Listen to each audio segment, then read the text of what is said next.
लौंग के उपाय। देवी दुर्गा को लौंग चढ़ाने की विधि का विशेष महत्व है। ऐसा कहा जाता है कि आपको कुछ नियमों का पालन करते हुए माता दुर्गा को लौंग चढ़ानी चाहिए। इसके लिए आपको पहला नियम यह ध्यान में रखना चाहिए, जैसे कि आपको सबसे पहले शुद्ध शरीर और मन से ही लौंग अर्पित करनी चाहिए। कभी भी अशुद्ध शरीर के साथ माता को लौंग नहीं चढ़ाना चाहिए। पूजा शुरू करने से पहले खुद को और आसपास का वातावरण को शुद्ध करना जरूरी माना जाता है। सबसे पहले स्नान करें और साफ कपड़े धारण करें। कोशिश करें कि लाल या पीले रंग के कपड़े पहनकर माता दुर्गा को लौंग चढ़ाएं। पहला नंबर, हमेशा साबुत लौंग ही चढ़ाएं। जब भी आप माता दुर्गा को लौंग चढ़ाएं, यह सुनिश्चित करें कि वह लौंग हमेशा साबुत और पूरी होनी चाहिए, जिसमें फूल वाला हिस्सा ठीक होना चाहिए। ऐसी लौंग को शुभ और पूर्ण माना जाता है और ये माता को प्रसन्न करती हैं। अगर आप बिना फूल वाली लौंग चढ़ाते हैं तो इसे अधूरी और अपूर्ण माना जाता है, जो पूजा के लिए शुभ नहीं होती है।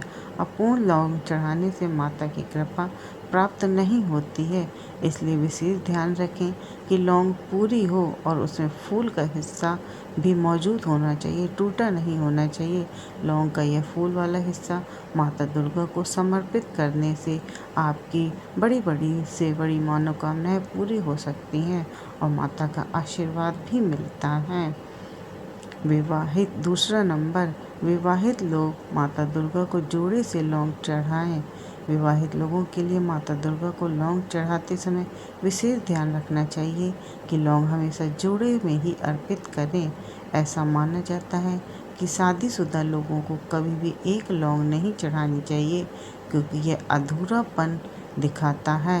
वह लौंग का जोड़ा अर्पित करने से दाम्पत्य जीवन में सामंजस्य, प्रेम और सुख समृद्धि बनी रहती है। इसके साथ ही जो लोग अविवाहित हैं या जिनकी अभी शादी नहीं हुई है, उन्हें एक लौंग चढ़ाने की सलाह दी जाती है।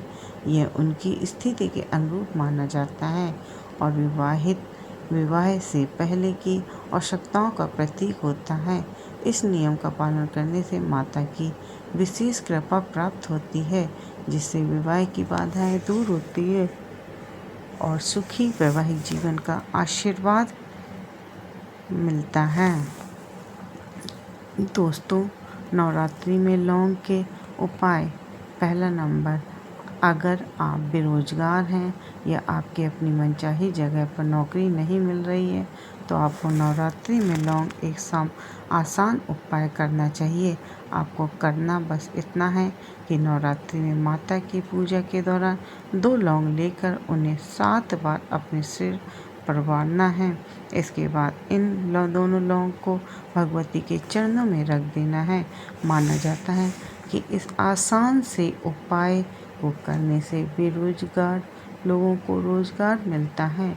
जो लोग नौकरी पेशा हैं, उन्हें प्रमोशन या आमदनी में वृद्धि मिल सकती है।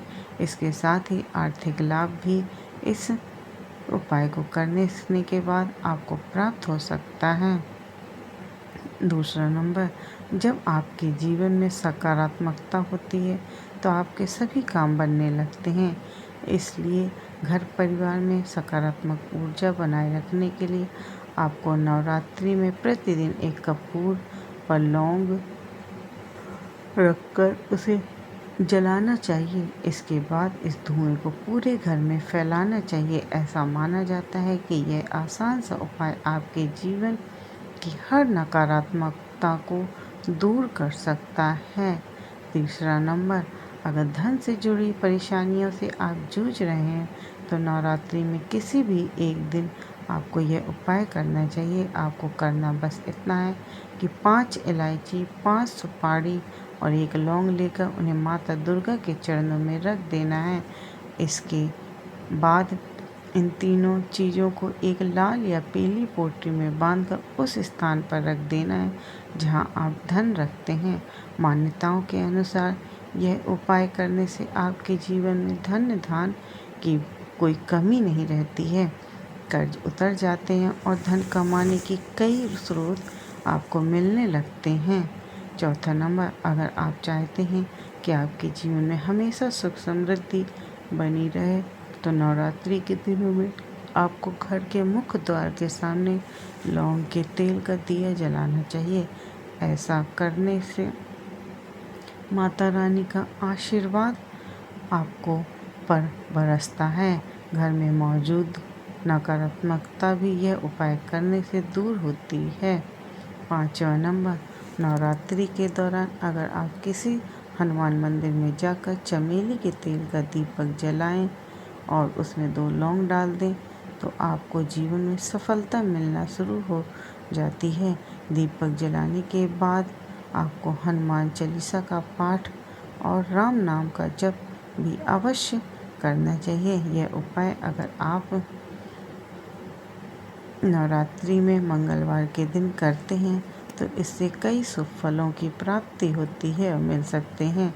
आपके जीवन में सभी अड़चनें इस उपाय को करने से दूर हो सकती हैं। छठवां नंबर, नवरात्रि में राहु केतु के अशुभ प्रभाव से मुक्ति पाने के लिए हर रोज लौंग का एक जोड़ा शिवलिंग को अर्पित करें। ऐसा करने से भगवान शिव की कृपा आप पर होगी और कुंडली में राहु केतु के अशुभ प्रभाव दूर होंगे। सातवां नंबर, नवरात्रि के 9 दिनों में रोजाना लौंग और कपूर का धुआं पूरे घर में रोजाना करने से आपके घर में अशुभ ऊर्जा और नकारात्मकता दूर होगी। रोजाना सुबह 9 दिनों तक इस उपाय को करने से आपके घर में सभी प्रकार की नकारात्मकता कम होती है, नष्ट हो जाती है, दूर चली जाती है। आठवां नंबर, नवरात्रि में सवेरे सवेरे सूर्य को जल अर्पित करें।